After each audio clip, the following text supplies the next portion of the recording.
Servus und herzlich willkommen bei der Ratschkattel, dem bayerisch-ehrlichen Mami-Talk im Internet. Wir besprechen alles, was Eltern interessiert und oder in den Wahnsinn treibt.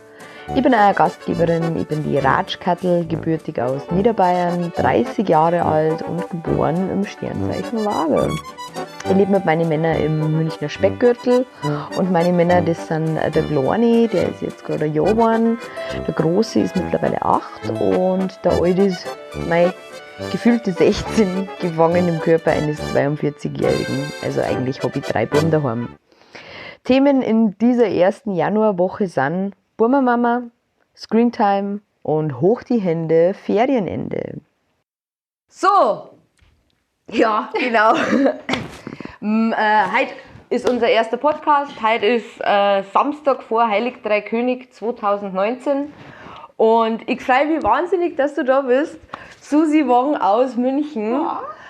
Ich habe ein bisschen was gesucht über dich. Du bist geboren im Sternzeichen Zwilling. Ja, ist das schlimm? Nein, ich finde das immer ganz interessant, dass man das dazu sagt, weil mich interessiert sowas immer. Du machst Comedy. Mhm. Du hast vor 3 Tagen einen Lucky Duck Award in Schottland gewonnen. In Irland. In Irland? In Dublin. Entschuldigung. Macht nichts, kein Thema. Ist auch fast von der Gesinnung das Gleiche, glaube ich. Ja. Ich bin aus Niederbayern, da ist alles einfach. Ist alles Ausland. Ja, stimmt. Ich war das 2. Mal und 3. Mal gleich noch auf derselben Bühne, wo ich letztes Jahr das 1. Mal war. War im Mai. Letztes Jahr war ich das 1. Mal auf der Bühne in Dublin. Aha. Die Veranstaltung heißt Battle of the Axe. Also habe ich gesehen. Genau. Und dienstags wird da mal der Lucky Duck Award verliehen für einen Publikumsliebling. Aha. Und das ist eigentlich bloß eine ganz unscheinbare kleine Badeente. Aber darum geht es halt. Ja. Also das ist eigentlich so ein 1-Euro-Ding oder was das ist. Und es ist halt eine absolute Ehre, wenn man das Ding da gewinnt. Das ist Comedy, Stand-up-Comedy, genau. Und das ist halt in Irland, fühle ich mich wohler als in Deutschland, weil die Comedy in Deutschland ist halt einfach das Eigen. Jedes Land hat seine eigene Comedy-Schiene und Deutschland ist halt nicht so ganz meins. Ich kehre so mehr in die Storyteller-Geschichten rein und erzähle lieber eine Geschichte mit ein paar Pointen und in Deutschland geht es halt zack, zack, zack. Da musst du halt einfach liefern. Und ja, das stimmt. Das taugt mir nicht so und ich brauche da meine eigene Nische und wer mich lustig findet, okay, wer nicht. Das ist aber halt genau. Ist nicht mein Problem, der Schwan, aber es macht halt Spaß. Aber ich fühle mich tatsächlich in Dublin wahnsinnig wohl und die Leute sind total nett. Das Publikum ist sehr gnädig, also die waren total lieb. Und habe mich da total wohl gefühlt und habe aber schon vorgehabt, nach Dublin zu fliegen in der 1. Januarwoche.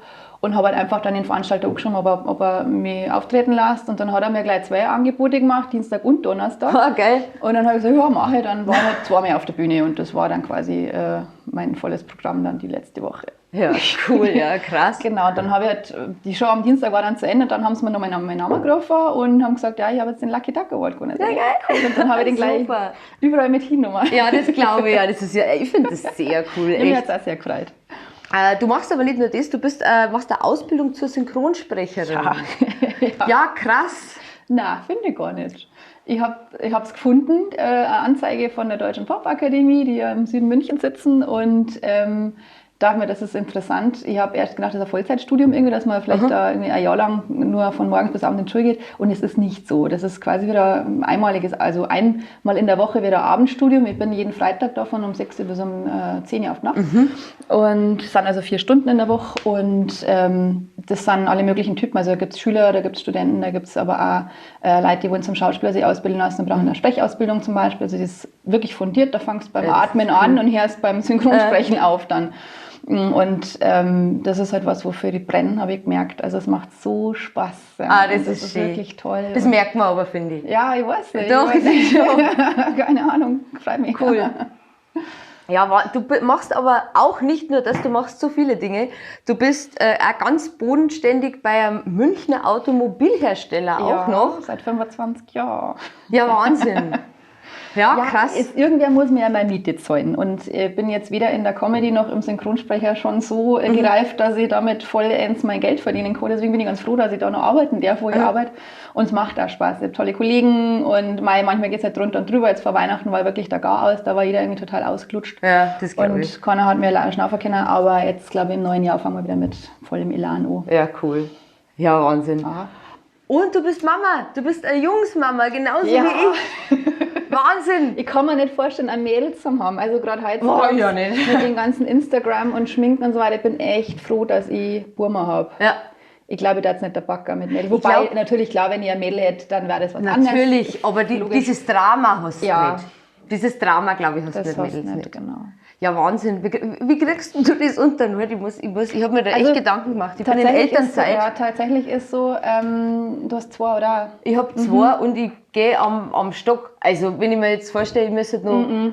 Das ist, das ist tatsächlich eine Frage des Alters und der Organisation. Jetzt habe ich halt die Lebenssituation, dass ich mit dem Vater von meinem zweiten Buben nicht mehr zusammen bin. Wir sind geschieden und wir haben ein 50-50 Betreuungsmodell. Das heißt, ich habe immer eine Woche quasi für mich und meine ganzen Hobbys und die andere Woche ist der Bub bei mir.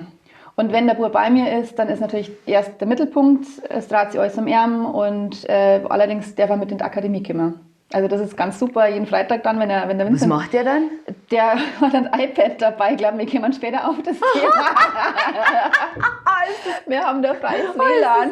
Und dann sitzt er da und den siehst und hörst du nicht. Da habe ich gesagt, Vincent, wir müssen jetzt schnell in einen anderen Raum, wir müssen schnell was üben oder so. Ja, der ist zufrieden, wenn er WLAN hat. Ja, das ist optimal. Gut, ich meine, er ist jetzt 9, jetzt langsam, da kannst du nicht mehr mit irgendwelchen Malbüchern oder sowas ködern, aber es kommt mir wirklich sehr gelegen und ich finde das auch entspannend, wenn ich mit diesem Betreuungsmodell dann immer wieder eine Woche für mich habe und sage, ich kann jetzt einmal ausschlafen. Oder ich mache jetzt das, was mir Spaß macht. Oder jetzt in der letzten Woche war er beim Papa, da bin ich jetzt nach Dublin geflogen. Also ich plane das dann immer so, dass ich meine Ruhezeiten oder meine Actionzeiten... Wie lange geht das schon? Wir sind jetzt seit 2015, im Februar bin ich ausgezogen und da haben wir uns dann auch geeinigt, dass wir so ein 50-50-Modell machen.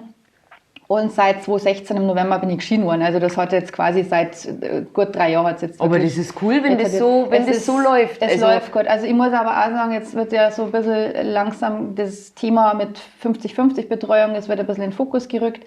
Die einen sagen, die Kinder nehmen an schauen, weil sie haben ja nirgendwo ein richtiges Zuhause, ist völliger Blödsinn. Es hat im Endeffekt 2 Zuhause, wenn sie die Eltern gescheit kümmern. Es ist wirklich wichtig, wir sind die Eltern miteinander in Kommunikation. Manchmal ist es ein bisschen schwieriger, manchmal ist es vielleicht ein bisschen leicht. Es kommt auf den Elterntyp an. Ich finde am wichtigsten, dass du das Kind nicht außer Acht lässt, weil um das geht's. Ja. Und ganz wichtig, und das liegt mir immer so am Herzen, wenn es immer heißt, ja, da hat der Vater das Kind oder die Mutter das Kind. Nee. Das Kind hat die Mama oder den Papa. Also ich finde immer, das muss man aufs Kind fokussieren. Weil es hat ein Recht auf Mama und Papa. Und man darf das da irgendwann nicht beschneiden. Das ist einfach so wirklich ein Grundrecht. Und ich habe eine Zeit lang mal einen ganz tollen Psychologen auch immer getroffen und so. Und der hat aber auch gesagt, es ist wichtig, dass der Vater seine Aspekte mit reinbringt, weil der halt ganz anders mit dem Kind umgeht. Ja, voll. Das kannst du als Mama gar nicht stemmen. Und ich habe halt eben meinen großen Sohn, den habe ich halt allein erzogen, seitdem er 3 Jahre alt ist. Und das merkst du einfach, wenn du da 2 Elternteile darstellen musst, ja. Bin ich auch gefragt worden, bist du aber streng? Ja, sage ich, wenn ich es nicht bin, wer ist denn dann? Es gibt ja keinen Ausgleich. Du bist ja immer Bad Cop, ne? Ja, ich sage mal zu den Eltern, es ist jetzt wurscht, wie alt sind deine? Der Große ist 8 und der Kleine ist jetzt gerade ein Jahr. Okay, also kann ich das nur mitgeben. So, je früher du als Eltern akzeptierst, dass du immer die Arschkarte hast, desto leichter wird das. Ja, das stimmt. Es ist so. Und das ist mein Spruch der Woche. Der beste Spruch, den damals mein Großer gebracht hat, da war er 3 oder was, und die kleinen Kinder, du bist nicht mehr mein Freund. Da habe ich gesagt, du, ich muss nicht dein Freund sein, ich bin der Mama. Und das reicht völlig, weil ich sage, wo es lang geht. Ja. So. Oh Gott.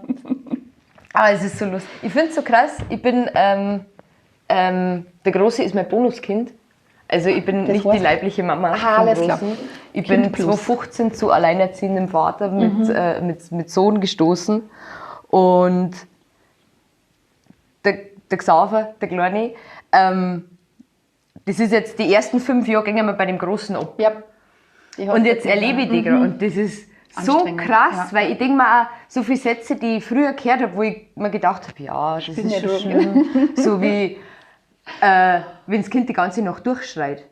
Und wenn du das erste Mal eine ganze Nacht ein schreiendes Kind auf dem Arm gehabt hast, dann weißt du, was die gemeint haben. Davor weißt du das nicht.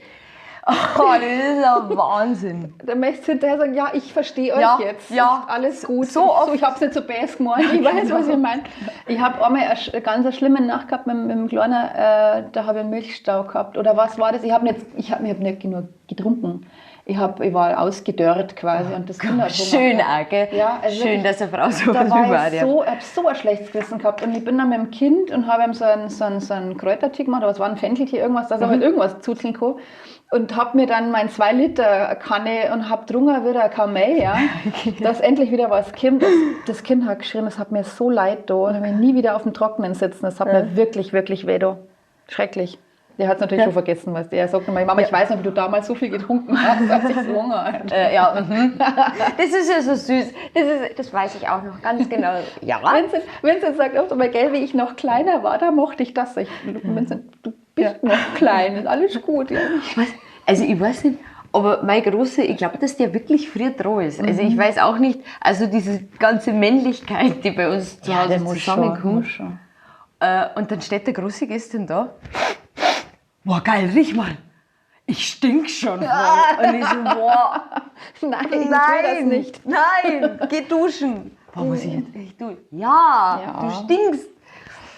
Ja, der fängt jetzt da echt an, Echt krass. Präpubertär. Ja. Der Wahnsinn.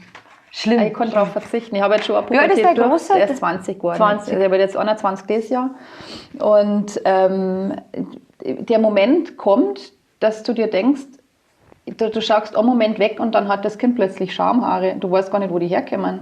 Also das ist so, wie wenn du...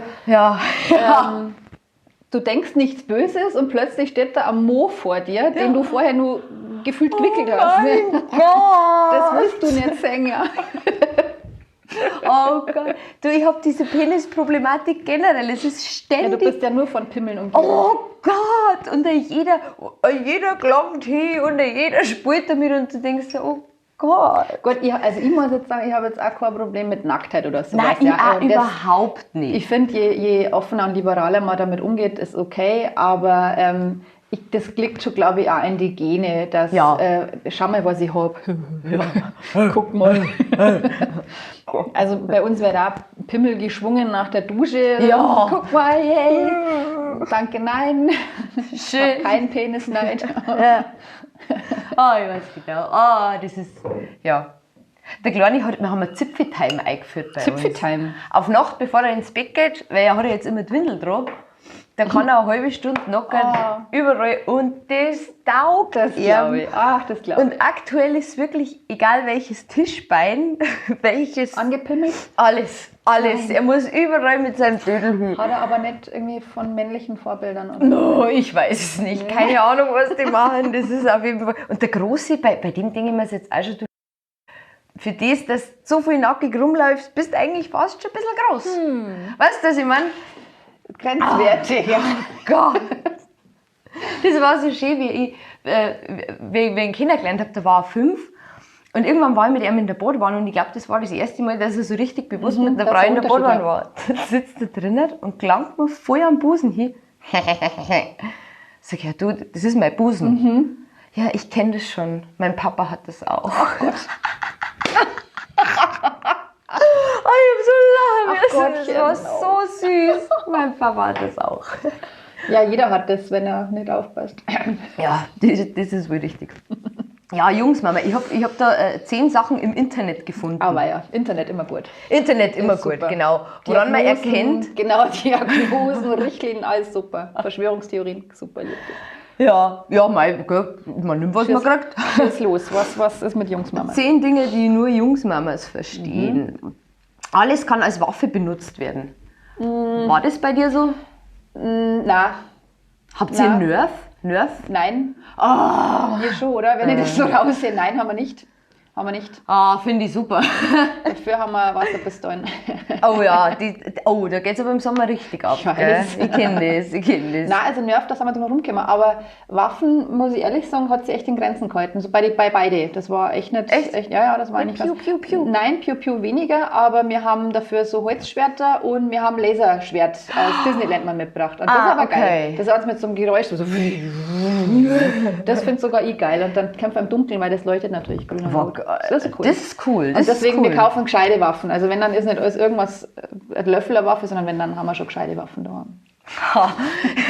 Das ist eine gesunde Einstellung. Also, wir machen uns da keinen Pipi-Faktor. Ja, so viel gleich zum Thema. Der nächste Punkt ist nämlich, teure Spielsachen sind für die Tonne.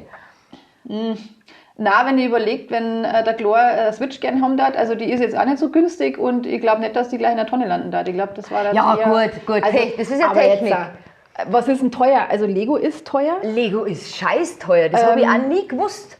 Ich muss auch sagen, ich finde ja immer noch am geilsten. Also was wir jetzt da Zeigelschuhe angebracht haben, das zeige ich gern. Also das macht mir nichts. Und das, Gott, der Chlor ist halt eher vom Typ wie ich. Der baut es auf, schaut es an und stellt es einmal irgendwie in Szene und dann ist es gut. Und dann ist es weg.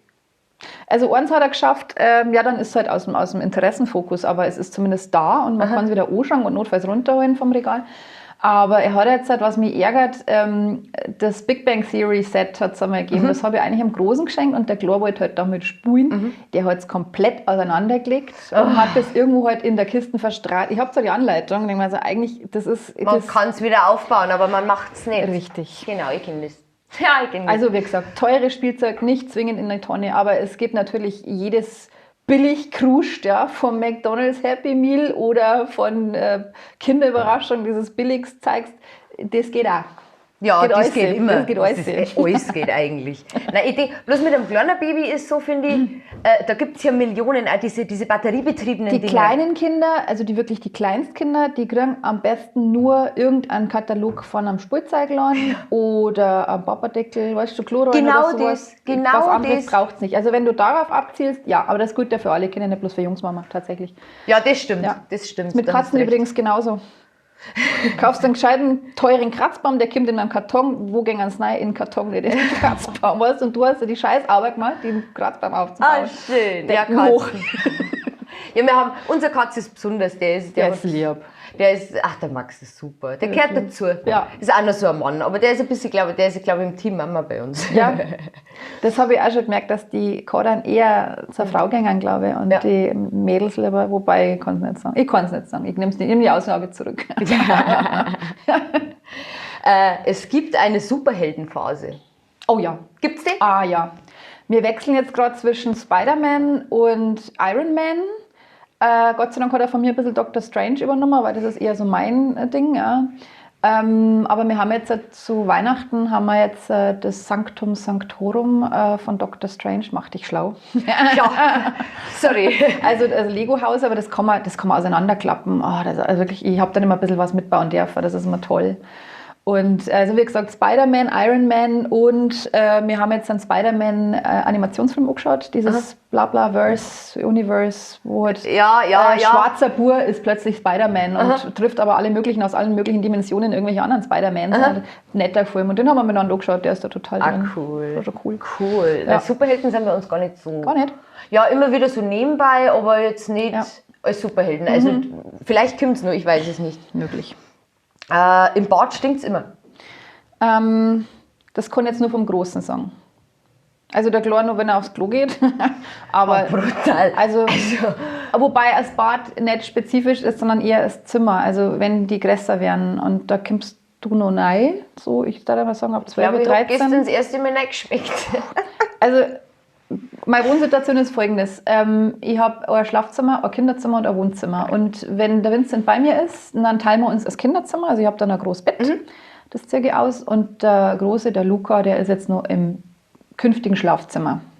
Ist halt ein bisschen größer und so weiter, noch ein Fernseher und alles drin. Und ich stehe manchmal mit einem weinenden Auge in der Tür, weil ich weiß nicht, wie ich das dekontaminieren soll, wenn ich da mein Bett einnehme. Also ich hoffe, ich tue jetzt da keinem Unleid, aber Leid oder so. Aber das ist bei Mädelsmamas nicht so schlimm. Hast du eine Ahnung? Also ich weiß, ich war auch ein Chaos-Mädel und meine Mama hat oft genug mir gedroht, dass wenn sie jetzt nicht, weil wir sind ja noch beengter also ich bin noch beengter aufgewachsen. Wir haben 2,5 Zimmer gehabt. Meine Mama und mein Papa, die haben echt 15 Jahre, 14 Jahre im Wohnzimmer auf der Schlafcouch geschlafen. Das war der Opfer, die es für mich gebracht haben. Wir sind nie umgezogen, wir haben bloß die kleine Wohnung gehabt. Du bist in München aufgewachsen? In München-Schwabing bin ich aufgewachsen, Hohenzollernplatz. Und ich habe halt auch eben das Schlafzimmer gehabt und das war mein Reich. Und habe da mein Zimmer drin gehabt und In meinem Zimmer war allerdings der Schrank von meinen Eltern. Also die haben einen großen Kleiderschrank da drin gehabt. Jetzt haben halt die alle nackert rein müssen und so weiter. Und dann hat sie mir gesagt, so, jetzt wenn du gleich mal deine Zeichen aufräumst, dann schmeiß ich alles raus. Und das habe ich da geglaubt. Ich habe aufgeräumt, ja, das war eindeutig die Drohung, weil meine Mama das gesagt hat, dann macht die das auch. Die macht da keinen Spaß. Meine Schwiegermutter hat es gemacht. Ich glaube, die Courage hätte ich nicht. Drohen ja, aber weißt. Ich weiß nicht, wenn du richtig narrisch bist. Also ab und an bin ich wirklich narrisch. Ich kann dir sagen, was ich letztes Jahr gemacht habe. Oder war es vor 2 Jahren schon? War 17. Ich muss halt echt überlegen, ich glaube, es war wurscht. Also es war ein Tag im August. Der Große war auf einem Festival, ja, das Reggae-Festival am Chiemsee. Boah, geil, wie ist denn das, wenn ein großes Kind da hingeht? Ist das nicht komisch? Na, das ist wie, das Kind muss irgendwann einmal aus dem Nest raus. Also ich denke mal, er ist euch nur auf sich aufzupassen. Ich meine, da war er schon 18, 19 irgendwie und ich fühle mich nicht mehr so in der Verantwortung, mich um seine Sicherheit zu sorgen. Er fährt mit Freunden hin, ja, manche fahren mit dem Auto, er ist mit dem Zug dann gefahren mit 2, 3 Leuten. Er muss wissen, was er tut. Das habe ich ihm schon gesagt, wie er angefangen hat mit dem Dringer. Also du kannst das nicht verbieten. Wie alt war er da? Mit dem Dringer? Ja. 15, 16. Da sitzen sie an der Isar, einer hat einen Kasten Bier dabei. Ich habe ihm aber von Anfang an gesagt, sage ich, ich werde dir das nie verbieten. Das musst du selber wissen, wie viel du vertragst. Aber eins musst du dir im Auge behalten, sage ich, wenn du in der Ausnüchterungszeit landest oder im Krankenhaus zum Auspumpen, ich hole dich nicht ab. Du läufst dann zu Fuß fahren. Das ist dann deine Sache, sage ich. Ich werde wahrscheinlich dann zur Verantwortung gezogen, weil du bist minderjährig. Also du kannst dir der Verantwortung nicht entziehen, das ist schon klar. Aber ich habe immer gesagt, Luca, wenn du nicht weißt, wie viel du vertragst, dann ist das dein Problem. Ist das mal nach hinten losgegangen? Meine Mama hat es genauso gemacht. Und also bei mir ist es ein paar Mal nach hinten losgegangen. Und ich muss auch sagen, ich habe halt das auch von meinen Eltern übernommen. Die waren immer wieder mal in einer Pilzkneipe drin. Ich habe gewusst, dass man auch mit dem Alkohol verantwortungsvoll umgehen kann. Oder halt so, dass man nur Spaß hat. Ja. Und meine Eltern waren nie deppert, wenn sie alkoholisiert waren. Also die waren immer lustig. Die haben immer gewusst, was... Richtig, ja. Und dann war es einmal zu. Meine Mama habe ich mal erwischt, wie es geschwimmt hat. Ja, das hat mir Angst gemacht. Und gesagt, ich habe auch... Es ist halt ein Erlebnis, das will man nicht, aber es passiert halt. Und das ist gut, wenn man zu viel Alkohol trinkt, passiert halt das. Ja. Und ich weiß noch, wie da war ich schon 18, glaube ich. Der 19 war noch in der Ausbildung. Da war ich schon in meiner Planstelle, also nach der Ausbildung auf der Stei, wo ich schon dann gearbeitet habe. Und dann haben sie gesagt, damals noch Frenzel, Frau Frenzel, gehen wir auf die Wiesn, da haben wir dann einen Tisch reserviert. So, dann war ich mit denen um 4 Uhr schon auf der Wiesn, weil der Tisch muss gehalten werden. Und ich gleich die erste Maß, ein Prosit, alle 5 Minuten. Und ich war um 5 Uhr war ich schon ein bisschen betütert. Dann habe ich gesagt, jetzt nehme ich mal ein Händel, ja, Grundlage. Habe gleich die zweite Maß dazu bestellt. Um 6 Uhr war ich hackedicht. So, was machst du? Ich so, ich gehe jetzt halt heim. Ich kann doch nicht heimgehen. Ich muss heimgehen. So. Und dann bin ich irgendwie zur U-Bahn und habe so diesen Tunnelblick gehabt. Ich habe nicht mehr gewusst, wie in die U-Bahn reingekommen bin. Irgendwie. Ja, und das war wirklich, das war mein Absturz.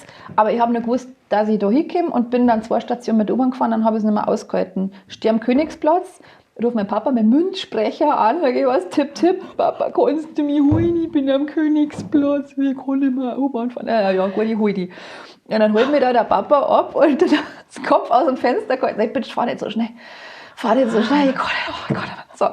Dann hat er mich irgendwie heimgefahren und ich meine, jetzt sind wir bloß im 2. Stock. Ich glaube, ich hätte es nicht höher geschafft. Und dann hat meine Mama dann gesagt, jetzt geh, hast du einen gescheiten Rausch in der Fotzen. Ich sage, ja Mama, jetzt gehst du mal aufs Klo, wartest bis was kommt, da kommt bestimmt gleich was, notfalls holst du nach. Dann nimmst du 2 Aspirin und dann legst du ins Bett. Du hast dann Fuß auf den Boden, damit es dir nicht so draht. Die genau gewusst, was los ist. Ja. Und genauso habe ich es gemacht. Meine Mama verstehst und genauso. Und ich habe keinen Kopf gehabt, nichts am nächsten Morgen. Also die haben echt Erfahrung gehabt. Und genauso bin ich ja mit dem Burm umgegangen. Ich gesagt habe, was soll das? Wieso was verbieten, was er dann sowieso macht, gerade weil es verboten ist. Sprich lieber offen und sag, du, also von Zui passiert das und das und das. Lass das lieber nicht so schlecht gehen. Und das hat er, glaube ich, ganz gut eingeschätzt. Also der war noch nie, wie gesagt, dass er mich irgendwie angegriffen hätte oder so, oder dass er Randale gemacht hätte. Der Luca ist eigentlich echt ein ruhiger und das finde ich ganz gut, besonnen ist er. Er ist halt einmal heimgekommen was waren das, vielleicht 16 mit 16 oder so, da hat er sich ein bisschen die Kante gegeben. Und er hat uns weismachen wollen, er hat bloß irgendwie ein Becks gehabt. Und kommt halt heim und schaut schon so lahm, ja, und ich so, Auwe, was ist denn los? Ja, mir geht's nicht, ja, und ich bin so ein Arschloch. Und ich so, hä? Oh Gott. Und ich bin schon da gesagt, so, ich kann jetzt nicht streng bleiben. Ich so, Sag ich, ja, jetzt gehst ins Bett, gell, nimmst dann Eimer mit, weil es kann vielleicht sein, dass was rückwärts kommt. Gell, und dann also, ja, okay. Also leidend. Ja. Dann ist er ins Bett und keine 5 Minuten später hat er diesen Eimer gebraucht. Ja. Aber das hat nicht nach Becks gerochen, der hat einen Sangria-Überschuss gehabt. Also, das war bei mir war es auch der Sangria. Der erste richtige Rausch war Sangria. Und ich weiß, den kannst du doch jahrelang nicht mehr trinken danach, nee, oder? bis heute nicht. Ich weiß das noch, ich war relativ jung, ich war 13 oder 14 und habe mir mit Sangria Kanten gegeben und dann hat mich der Vater von meiner besten Freundin in seinem neuen BMW heim, der hat nur Angst gehabt, dass ich am reinspeibe. Hätte ich aber auch gehabt. Dann haben sie mir meiner Mama in die Arme gegeben und die war die ganze Nacht bei mir. Sie hat mir die Haare aus dem Eimer rausgehalten, aber sie hat die komplette Nacht durchgeschimpft. Die Mama. Ah ja, das fast aushalten müssen. Ja, absolut. Der Preis absolut. dafür. Aber ich habe so lachen müssen und jetzt verstehe ich es auch, weil ich weiß nicht, was, oh Gott, ich kann mir das noch gar nicht vorstellen, wenn wir, oh Gott, na. Also, wie gesagt, ich finde halt, übermäßige Strenge muss nicht sein. Weil, was bringt das? Ja. Sehe ich auch so, ja. Wie gesagt, also lieber die Kinder sagen, ihr müsst wissen, wo eure Grenzen sind. Und wenn es die überschreitet, müsst ihr halt mit diesen Konsequenzen rechnen. Punkt. Richtig. Ja, genau. Ha. Wir waren bei der Jungsmama. Ja. Da gibt es ja noch was. Sie werden immer deine Liebe brauchen. Das braucht jedes Kind. Das stimmt. Aber ich glaube, gerade weil die Jungs nicht so mitteilungsbedürftig sind wie Mädels, die Mädels quatschen. Also wirklich, ich habe schätzt man es umso mehr, wenn. Richtig. Und ich muss auch sagen, ich bin jetzt momentan mit dem Großen so ein bisschen, ich versuche ihn langsam, aber konstant aus meiner Wohnung rauszubringen, weil der ist mit 20 jetzt wirklich alt nur, der muss schauen, dass er was macht der? Ja, das ist ein heikles Thema. Ah, okay. Oh, Selbstfindungsphase quasi. Ja, also er ist sich selber gerade wahrscheinlich ein bisschen im Weg und mir tut es gerade leid, weil ich nicht so helfen kann und ich habe auch gerade nicht mehr den Nerv, dass ich so helfe, weil ich weiß, verstehe, ja. Er muss wirklich jetzt schauen, Eigeninitiative und mir ist er manchmal ein bisschen lästig. Ich sage ihm aber direkt, also das sage ich. Ja, gut, ich trage nicht, jetzt wird es Zeit und so weiter. Also wir sind schon ordentlich aneinander gerückt letztes Jahr und das war oft einmal nicht so schön. Also das sind so Auseinandersetzungen, die möchte ich auch nicht. Ist das mit dem Großen... bist du der ist aufgewachsen? Genau. Also es war so, ich war mit seinem Vater 3 Jahre zusammen, das Kind war dann 3 Jahre, wenn wir uns dann getrennt haben. Und also 4 Jahre, weil mein Vater zusammen 3 Jahre war dann quasi alt nicht. Also er ist schon der leibliche Vater. Und der ist aber dann weggezogen nach London. Und wie der Lukas 6 war, habe ich dann meinen Mo kennengelernt und mit dem bin ich jetzt halt nicht mehr zusammen, aber der hat dann quasi als Vater oder als Sohn angenommen und er hat dann auch als Vaterfigur irgendwie akzeptiert. Aber da war dann oft einmal also ganz übertriebene Strenge da und ich habe da nicht so richtig gegenarbeiten können. Also das war ungut, ja, und der Luca hat da bestimmt einiges auch mitgemacht. Und deswegen, also wie ich mich dann getrennt habe ich auch meinen Buben dann erst einmal ins Gespräch gezogen und gesagt, du, also so und so schaut es aus, ich werde mich trennen, wie ist deine Situation, wie stehst du dazu? Und dann hat er tatsächlich gesagt, er hat schon immer gehofft, dass ich das sage. Also er hat echt eigentlich gewartet. Das waren wirklich blöde Jahre und im Nachhinein tut es mir leid, dass ich vielleicht nicht schnell und vehement genug gegengearbeitet habe, ja, dass der Bub nicht so, ich möchte nicht sagen leiden, das ist nicht dieser Schmarrn, also der Luca war schon ein bisschen, ich möchte nicht sagen ein Auftreiber, also ein bisschen ein Querschläger war er nicht, aber er hat sich nicht anders zu helfen gewusst. Also ich habe es oft einmal als destruktiv empfunden, ja, dass das Kind gegen uns arbeitet, aber das war nicht so, also eigentlich kämpft für uns und das hat sich anders ausgewirkt eigentlich. Und das, was ich dann gemacht habe, war richtig und wichtig und so. Und der Luca hat gesagt, nein, ist bei mir. Und ich habe immer so ein bisschen das Gefühl, die Freiheit, die er dann bei mir gehabt hat, die hat er natürlich voll ausgekostet. Gibst dir mal einen Finger, nimmt er dir gleich den ganzen Arm. So. Ja, aber, das ist richtig. Aber ich glaube, das ist jetzt völlig wurscht, aus welcher Lebenssituation du kommst oder aus welcher Familiensituation du kommst. Die Kinder werden immer... mehr dann immer als du ihnen anbietest. Ja, oder natürlich, natürlich. Probieren musst das. Meine Mama, die ist auch immer für mich da und wieso sollte das nicht für meine Kinder? Ja. Richtig, ja, das ist die Hauptsache, glaube ich. Also ich weiß nicht, weil ich finde, gerade jetzt, wie gesagt, ich war jetzt erst einmal schwanger und Kleinkind und so und im Internet, was du da Mommy-Shaming-Shit findest, wo irgendwie... Ja, keine Ahnung. Also das finde ich so krass, weil das sind ja alles Mamas und eigentlich sollte man doch irgendwie... Solidarisch. Ja, Ich meine, es weiß nicht, ist woran doch das liegt. anstrengend und schwer genug. Ich weiß nicht, woran das liegt, sich mit anderen messen zu müssen, wie eine tolle Mama man ist und wie gesund man sein Kind ernährt und was weiß ich nicht alles. Ich meine, dass man seinem Kind das Beste vom Besten geben will und dass man keinen Fehler machen will. Richtig. Ich finde nur, das ist so schlimm und das merkst du auch in den letzten 10, lass 20 Jahre sein, so vehement, dass die Leute nicht mehr auf ihr Bauchgefühl hören. Ja, ganz schlimm. Ja. Ganz schlimm, ja. Und lieber hören es dann auf irgendwelche Ratgeber und wo ihr wirklich Pickel am Hirn kriegt, ist, wenn es dann heißt, jedes Kind kann schlafen lernen, lass es nur einfach schreien. Da kann die ausflippen. Weil ein Kind schreit nicht, weil es sagt, ach, jetzt ärgere ich mal die Mama. Ja, das glaube ich auch nicht. Es hat immer einen Grund. Und das stimmt. Kind schreien zu lassen, ich habe einen Kollegen gehabt, die haben Zwillinge gehabt, das ist bestimmt auch ein Ticken schwieriger, wenn es zwei so kleine schreien. Also mit 2 würde ich mich aufhängen, ich schwöre das. das Zwilling ist krass. Man krass. wächst mit seinen Aufgaben. Zwilling ist krass. Also nicht leicht und der hat dann wirklich prahlt, das war jetzt wirklich vor Jahren, ja, der hat wirklich prahlt damit, ja, wir lassen die schreien. Ich sage, ja, super, die werden dann in 5, 6 Jahren wieder Bettnässer, weil sie nicht wissen, wie sie Vertrauen fassen sollen. Ja, super, toll, Glückwunsch.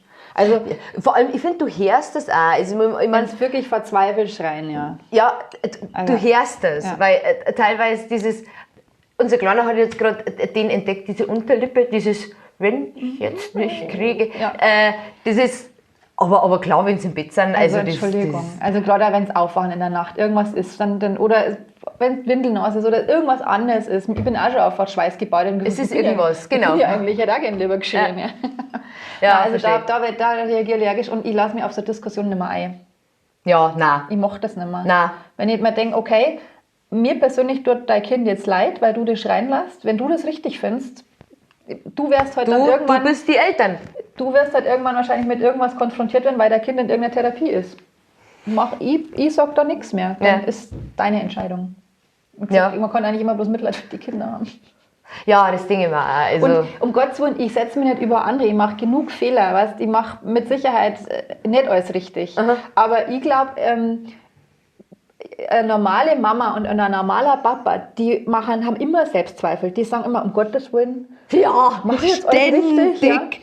Aber wer sagt dir denn, was richtig ist? Ich meine, es ist doch im Endeffekt bloß das Gefühl. Ja? Und wenn du das Gefühl hast, mein Kind muss jetzt neben mir liegen, damit es einschlafen kann, nicht weil ich es zum Kuscheln brauche, sondern weil der einfach einen Körperkontakt braucht, Ja.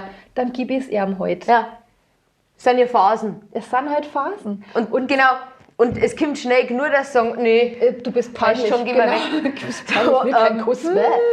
Das ist oh, ich bin eklig. ja so dankbar, weil der Kleine, das ist ein Schmuser. Ja. Und Genießt es. Genießt es. und irgendwann, jetzt schon was, da hat er auf Nacht gequatscht und irgendwie habe ich reingeschaut. Und dann hat er sich hingestellt und dann hat er mich praktisch im Steh umarmt und dann habe ich mich reingelegt zu ihm. Das war ja so niedlich, unglaublich. Also, unglaublich. Der Klo, ich meine, der ist jetzt seit 9 geworden. Es ist also doch nicht mehr so klein. Ist aber auch vom Wesen her absoluter Hautkontakt und Schmusermensch. Ja, wirklich wahr. Und ich denke mir oft einmal, okay, wenn das jetzt nur 5, 6 Jahre so weitergeht, dann haben wir wahrscheinlich irgendwann echt ein Problem. Aber noch kümmere ich mich nicht drum. Weil jetzt ist es so, Geschmarr, der das sagt, hört Mama, viel schnell auf. du musst mit mir einschlafen. Und ich sage, na, müssen wir gar nicht, ich warte, bis du eingeschlafen Genau. bist. Ja, und dann geh wieder raus. Ja, aber tatsächlich, der wacht auf, weil ich nicht neben ihm liege. Echt? Es ist so. Oder wenn er halt dann Ist das- aufwacht und dann bin ich nicht da, dann Mama, dann muss ich mir denken was und dann denke ich mir, das ist kein 5-jähriger mehr, nein, es ist kein 5-jähriger mehr, nein, es ist jetzt ein 9-jähriges Kind, der wird nächstes Jahr 10. Ja, Ja. ja. Also ich muss mir das schon auch vor Augen halten und ich finde es nur so, das ist wieder so Mama-Shaming, ich verwöhne das Kind nicht. Ja, Aus das meiner ist Sicht, ja... ich gebe ihm, was er gerade braucht. Und der wird in 5 Jahren mich nicht mehr brauchen. Ja? Da wird er mit Mädels schmusen, hoffentlich. Oder auch Jungs, mir wurscht. Egal, also wirklich egal. Aber solange ich als Mama ihm das noch geben kann, ja, warum soll es ihm da nicht geben? Ja, freilich. Und lieber was. Aber ist nicht manchmal anstrengend? Also weiß ich nicht, Also gerade wenn ich ihm ins Bett bringe, wo ich sage, also was, du bist eigentlich jetzt wirklich euch nur, ich lege den rein und wir machen Nachtgebet und ich bin jetzt wirklich keine, ich gehe nicht in die Kirche und so weiter, das Kind ist auch nicht tauft, also ich bin eher so ein Heidenkind. Ja, meine Ich bin Kinder. schon lange austreten aus der Kirche und mir fällt es nicht. Ich sage mal, ich glaube zwar an so eine Macht, ich bin sogenannter Pantheist. Ich glaube, dass in allem irgendwas Göttliches ist, also in dir, in mir, in die Viecher und so weiter. Aber ich glaube nicht ans Bodenpersonal. Die kennen mich kreuzweise, die sind also wirklich, das ist mir nicht geheuer und deswegen gehe ich in die Kirche mal, wenn es leer ist, weil ich es gern mag. Aber mit dem Kleinen ist der Bettzeit dann zum lieben Gott, da gibt es so süße Nachtgebete und so weiter. Wir haben so einen kleinen Gebetswürfel, dann würfelt er und dann beten wir miteinander und dann passt es. Und ich muss jeden Abend eine Heinz-Erhardt-Kassette anhören. Die habe ich noch aus meiner Kindheit gerettet. Na, echt? Kein Scheiß. Also eine stinknormale Musikkassette, Heinz Erhardt, die kann ich rauf und runter betten. Und ich sprich dann immer mit. Ja, und dann sagt er, ja, das ist lustig. Haha. Also, und da, also das ist quasi, er wächst jetzt da mit dem guten alten Humor auf und dann schlaft er auch relativ gut ein. Aber er zirkt halt immer nur seine Hand meine Hand an seinen Kopf. Oh mein, das ist da das Kind, ja. Und schlimm ist, ich habe da so da und da habe ich so vorstehende Muttermale. Ich weiß nicht, wie die heißen. Das sind irgendwelche Auswucherungen. So, die sind ja gutartig. Das ist ja alles gut. Aber wir haben ja schon uns wegmalen lassen, weil dieses kleine Kind damals noch immer Hido hat. Ja. Bei dir auch? Nein, weißt du, wie die heißen bei uns? Eine Zeitl hat es ganz geliebt, aber das irgendwie... Also ich sag dir jetzt mal, nein, das kann ich nicht, das ist Englisch. Also das ist genauso was wir da, ein bisschen kleiner und das sind die Fummler. Oh Gott. Das sind die Fummler und ich bin froh, dass er mich da nicht kitzelt, weil dann wären es die Kitzler. Da bin ich sehr dankbar, dass er lieber Fummler sagt. Also, aber das macht er auch nur im Halbschlaf. Also wenn ich da immer den Arm habe und er liegt auf meinem Arm im Kopf, dann geht die Hand automatisch und macht immer so. Und ich, das ist diese chinesische Tröpfchenfolter, weißt du? Da buddelst jemand ein und lässt dann den Tropfen auf den Kopf fallen. Genauso fühle ich mich da. Und ich habe tatsächlich einen von diesen Fummler dann wegmachen lassen, weil mich das so nervt hat. Wie war das wegmachen? Nicht schlimm. Das wird ein bisschen echt überlegt. Nein, das ist minimale Betäubung und dann wird das weggelasert. Das stinkt halt ein bisschen, aber... Und wie lange dauert das, bis das Nummer 6? Das ist eine kleine Narbe. Du darfst dann eine Zeit lang nicht in die Sonne und irgendwie nicht... Ich weiß gar nicht genau. Das wird im Herbst machen. Ja, macht das oder Winter, keine Ahnung. Aber das ist echt nicht schlimm. Wobei, ich finde das nicht störend. Irgendwie momentan stört es mich. Ich weiß es aber noch nicht. Ja, irgendwie... Andere lassen sich was drauf tätowieren. Hast du das gehört? Es gibt Leute, die lassen sich Sommersprossen tätowieren. Kein Scheiß. Ja, aber warum? Weil sie es mengen. Weil man wohl immer... Weil sie es mengen. Das ist so eine schöne Antwort. Weil sie es mengen. Ja, ich kann mir das nicht anders erklären. Also die finden das schön, aber die schauen halt aber auch künstlich aus. Also entweder du ja, aber nein, das verstehe ich nicht. Ja, nicht. Das verstehe ich nicht. Der Kleine hat Sommersprossen. Ach, was? Ich schaue immer so und denke, du bist so süß. Ja, oder also Muttermale, wenn es... Und unser Großer hat einen Kaffeefleck. Nein. Ja, einen Kaffeefleck. Zu sagen, was ich habe, siehst du das, was das ist? Das ist ein kleiner Kaffeefleck. Ja, aber das ist eine Form von einem Kussmund. Oder Herzl. Ich würde sagen Herzl. Und das ist ich habe irgendwann mal gelesen, das sind ja Altersflecken. Ich kriege ja schon Altersflecken, ich bin ja schon über 40. Aber ich habe ein besseres Wort gesehen, das heißt Körperkonfetti. Finde ich viel besser als das kann man hernehmen. Körperkonfetti finde ich super, das nehmen wir jetzt ab. Das müssen wir etablieren. Absolut, bin ich dafür. Wir haben es vorher schon kurz angeschnitten. Ja. Screen Time. Wie viel Screen Time hat denn dein Großer? Der Große? Also nein, dein kleiner der Große, der ist schon außerhalb meinem Wirkungskreis, glaube ich, weil der hat ja seinen Rechner dran, der geht immer online auf irgendwelche Netflix-Serien und was weiß ich nicht was. Also da kann ich nichts mehr kontrollieren. Dein Kleiner? Mein Kleiner, der große Kleine. Da glaube ich, kommen wir jetzt zur Bad Mom-Geschichte. Ja! Ja! Also, ich gestehe es, ohne iPad war ich aufgeschmissen, weil im Fernsehen, wie sage ich das jetzt am letzten, beim Fernsehen kriege ich es auch mit. Wenn der Fernsehen schaut, muss ich es quasi mitschauen. Ja. Ich weiß, was du meinst. Ja. Und er hat halt ein iPad dann mit dem Kopfhörer drauf. Kopfhörer.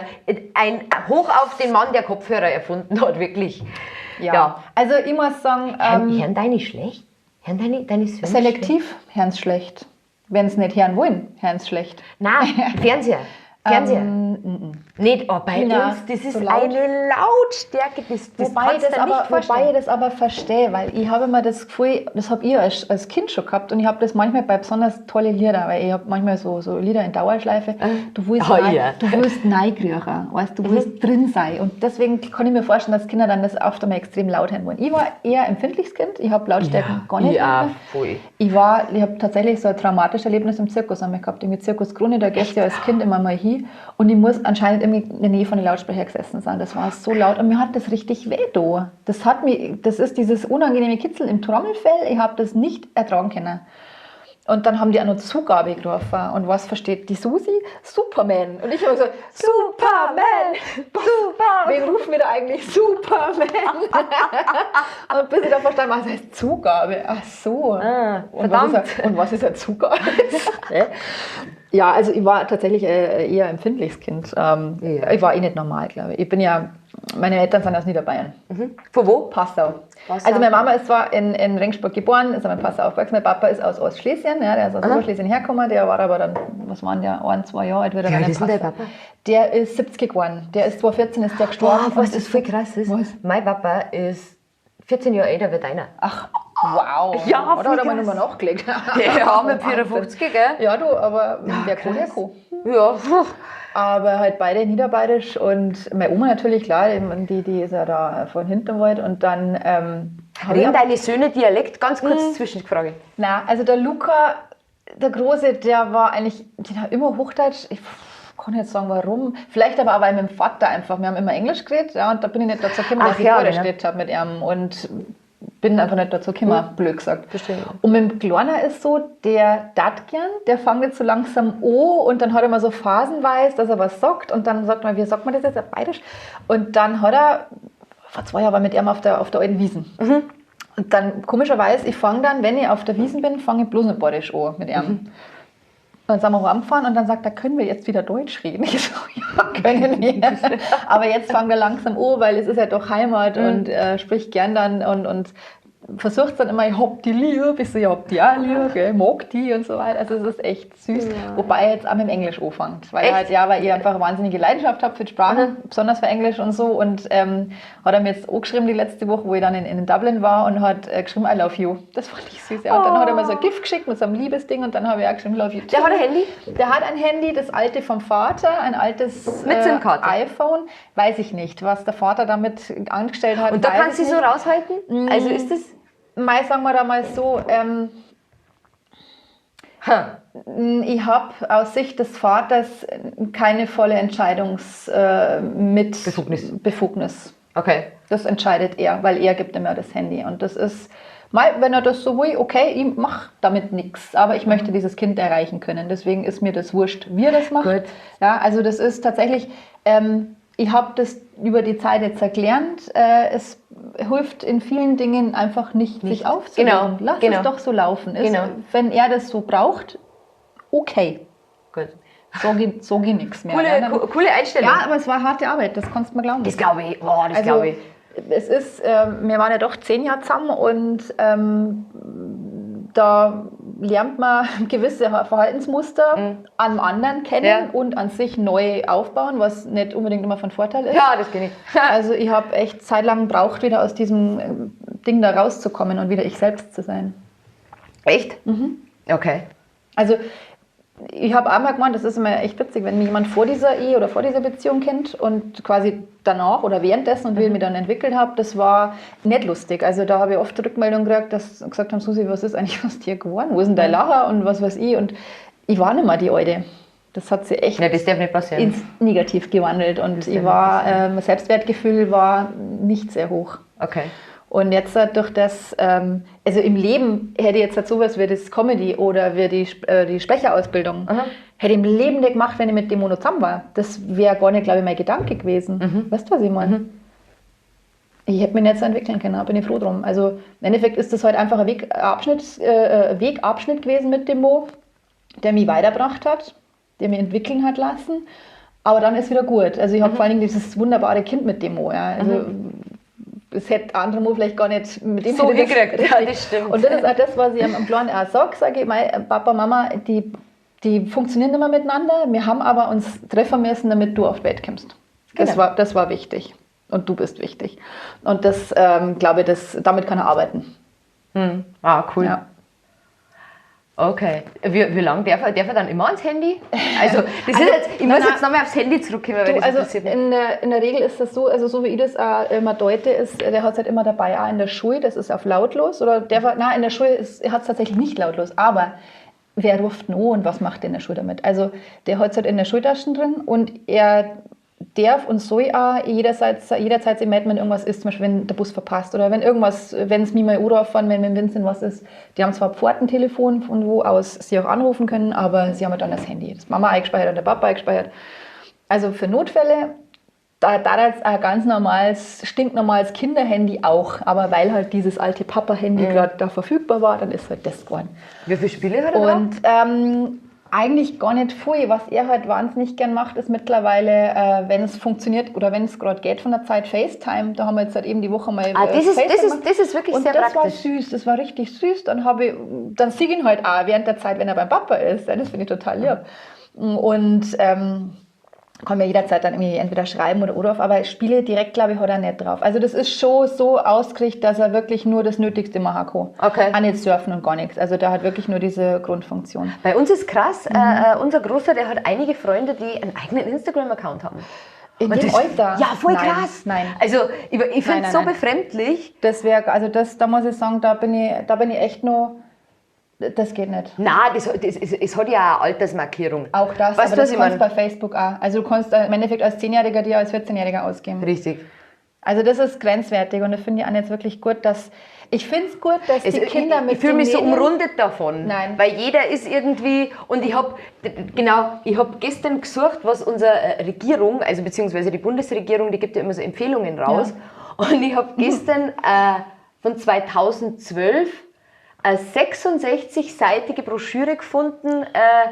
Wie heißt es? Ich muss direkt nochmal nachlesen. Spicker. Flimmer im Zimmer.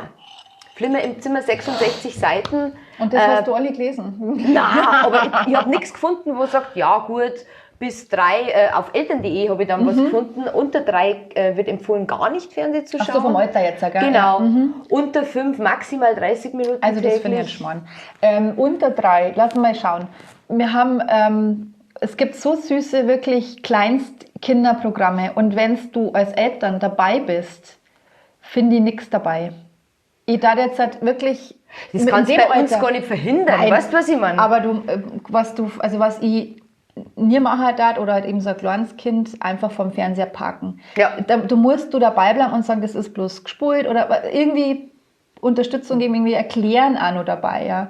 Was ich, glaube ich, schon mit 3 Jahren mit beide Burma gemacht habe, Sendung mit der Maus. Das ist Pflichtprogramm am Sonntagmorgen. Ja. Das gehört dazu. Das ist mein Gottesdienst. Ja. Andere gehen in die Kirche, ich stehe vor dem Fernseher und schaue die Sendung mit der Maus und die kannst du als 3-Jähriger auch schon anschauen, weil es lustig ist. Und also ich muss aber auch sagen, also unter 3 gar nicht ist ein Schmarrn, aber immer mit der Mama oder dem Papa. Ja, also, wie gesagt, bei uns da sich das auch gar nicht verhindern lassen. Eben, ne? Und ja, eben altersgerecht. Es gibt da so ganz süße Kikaninchen oder was weiß ich nicht auf Kicker. Ich meine, das ist schon süß. Und ich meine, Luca war damals in dieser Ära, wo die Teletubbies aufgekommen sind. Und der fand, echt? Und der fand die lachende Babysonne so toll. Und ich dachte mir, ja, die ist echt süß. Also hast du die, da habe ich jetzt erst einmal irgendwo habe ich ein Foto gesehen, die in Erwachsen. Dieses Baby, das war ein Mädchen. Ah, du, das ist ein Feger geworden, du. Wow, die war süß. Also die Sonne war echt süß. Und wer mir gefallen hat, das war halt dieser Staubsauger, der ist immer, der No-No heißt der ist immer rumgefahren, hat irgendwas rumgesaugt und aufgegessen und so. Den fand ich süß. Also das war jetzt Kleinstkindprogramm halt. Ja. Weißt, bunt, ganz ruhig, lustig, Wiederholung, Tabi, Schmusen. Ja, Wiederholung, das war auch immer sehr befremdlich damals. Und ich muss zugeben, ja, ich bin mit meinem Sohn da gesessen und mir hat es oft einmal die Augen zugehauen, weil das so schön oh, das lecker. Ich finde, da fühle ich mich immer schlecht, wenn ich ganz früh aufstehe und saumiert bin und so und der Kleine irgendwo rumspielt und dann ratzt immer so ein paar Sekunden weg. Da habe ich so ein schlechtes Gewissen. Weiß ich nicht, wie ich noch gestillt habe, ganz am Anfang, da habe ich in unserer Stillgruppe irgendwann einmal gesagt, gestern bin ich wieder beim Stillen eingeschlafen und ich glaube, die halbe die Nacht... Die schlimmste Mutter, oder wie? Nein. Es war Schweigen da drin. Wieso? Es hat keiner was gesagt. Weil keiner zugibt, dass er beim Stillen pennt. Okay, es pennt doch jeder beim Stillen, oder? Also Entschuldigung, das ist bei mir ein Reflex gewesen. Was ich am liebsten gemacht habe, war, wenn das Kind in der Nacht gekommen ist oder am Nachmittag geschrieben hat und gesagt, Mama, ich habe Hunger, ich will jetzt deine Brust haben. Ja. Hey, wie lange hast du gestillt? Mit dem Vincent bestimmt 7 Monate oder so, mit dem Luca nicht so lang. Aha. Da war es nicht so lang, aber das war nicht schlimm. am Vincent habe ich es eigentlich auch ziemlich genossen. Also das war schöne Zeit. Und ich bin dann oft einfach, immer dann so hingelegt, Kind angedockt und bin da gelegen und habe dann gerüsselt. Und das war so schön. Geil. Und dann, ich meine, du merkst dann auch, wenn der nichts mehr saugt und so, und dann kannst du halt zum Bäuerchen aufheben und dann hast du wieder hingelegt. Dann Punkt aus. Das gibt doch nichts Schöneres, als wenn du miteinander so eine innige, ruhige Minuten hast. Ich sage mal zu den neuen und jungen Müttern, schlaft so lange ihr könnt. Ja, das ist so Wahnsinn. oft und so lange ihr Wahnsinn. könnt.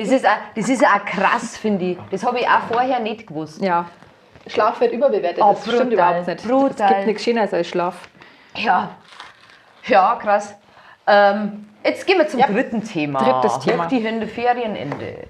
Ist das bei dir, deine sind schon so groß, Ja, gell? ich muss aber auch sagen, das Gute ist ja, wenn du im Kindergarten oder in der Krippe bist oder halt von mir aus eine Tagesmutter. Der Vincent ist mit der Tagesmama erst aufgewachsen, 2 Jahre, und dann war er im Kindergarten. Ersten 2 Jahre, oder? Also nein, das 2. und 3. Lebensjahr. Ein Jahr war er daheim.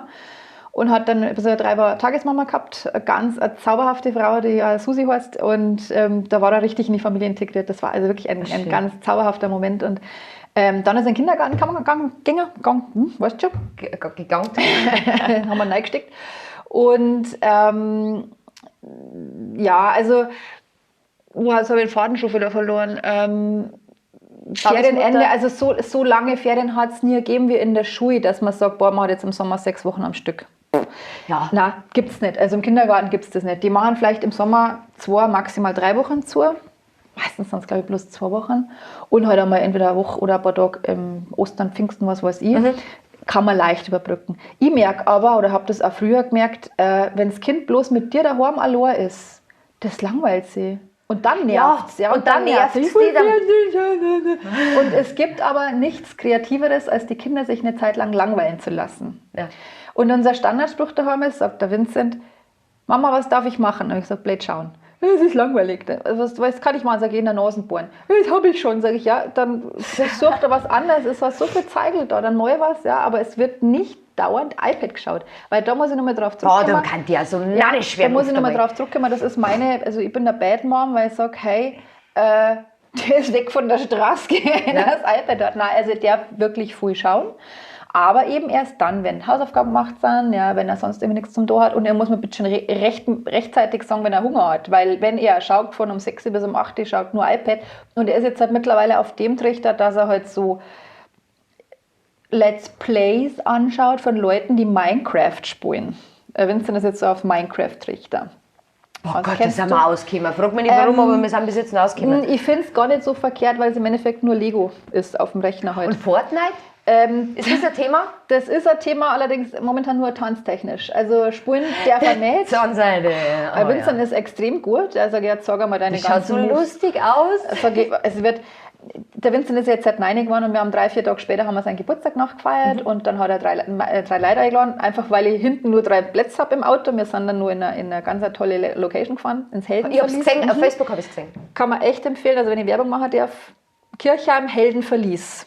Super, super toll. Liebevoll gemacht. Da gehen dann die Kinder auf Aufgaben lösen. Die gehen dann entweder als Elf, als Magier, als Kämpfer oder als Heiler in dieses Labyrinth. Also das sind tatsächlich Aufgaben, die sie lösen müssen. Kriegen Schlüssel und Waffen und was weiß ich. Also es ist wirklich richtig spielen. Ein Rollenspiel ist das. Und die sind da mit Feuereifer dabei. Also gerade in dem Alter, so ab 8 ist das perfekt. Also kann ich da, glaube ich, für den Großen kann ich dann echt empfehlen.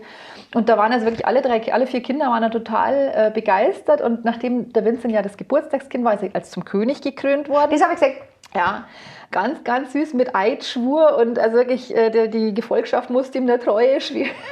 Das war also zucker süß war das, und da waren wir 3 Stunden drin, und da hat er dann am Anfang, wie wir uns dann bei uns erst drauf waren, haben wir erst eine Würstel gegessen, Hotdogs habe ich gemacht, und dann hat er aber gesagt, also wir dürfen heute nicht über Fortnite reden, weil meine Mama nervt es. Sag ich, ihr könnt reden über was ihr wollt, das ist mir wurscht. Ihr bitte nicht mir als böse hinstellen. Ja.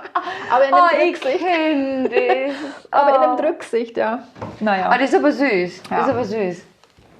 Na, unsere sagt immer, ja, die Katharina mag das ja nicht. Ach was. Ja. Sagt der Katharina, ist das wurscht. Ja, genau. Solange du nicht Striptease machst und deinen Pimmel überall hinschmierst, ist mir das wurscht. Oh Mann. Und nächste Woche geht es jetzt wieder los. Also ich bin echt froh, bei uns ist ja das Ja, also dass jetzt Also alle daheim waren. sie sind halt, finde ich, ausgeglichener, wenn es unter Absolut. vielen Gleichaltrigen Du brauchst deine Routine Ja. einfach. Also, Wirklich. ich muss aber auch sagen, der Vincent ist ein absolut pflegeleichtes Kind, was Wochenende und Ferien angeht. Der schläft wirklich lange. Ja, ich hab den Kleinen. Ja. Es tut mir leid für die. Aber vielleicht spielt sie da gescheiter Rhythmus auch. Ich meine, das ist Ja, natürlich den schwierig. haben wir wenn Schule ist, Dann ist der Rhythmus. dann haben wir den und der ist gut. Und da ist halt mit Vincent das so, dass er halt, der kann schlafen bis Ultimo. Geil. Und es halt in die Schule, wenn er gehen muss, am Wochenende kommt es mir entgegen, weil ich schlafe auch gerne lang. Ja, ich kann auch bis um 1 schlafen. Also da habe ich jetzt kein Problem, aber eben in der Schule muss ich mal aufwecken und das fällt mir dann so schwer. Ich kann mich auch noch mal umdrehen. Und dann sagt er, ich will schlafen. Sag ich, ja, das will ich auch, aber wir müssen trotzdem raus. Geht jetzt nicht Hilft anders. nichts, genau. Nein, das ist Aufstehen ist bei uns auch kein Problem. Nein, also das ist wenn gut. du da wirklich Kämpfe hast in der Früh, war da deine Tochter dran. Oh, leck. Also das ist selber und dann schon überlegst du mal, wenn du da Mädel hättest, du musst ja noch Zipf machen und das hätte ich zum Beispiel nie machen können. Ich habe Barbie-Puppen gehabt, ich habe wirklich alles gehabt. Ich habe Barbie-Puppen gehabt, ich habe Matchbox-Autos gehabt, viel Playmobil, viel Lego.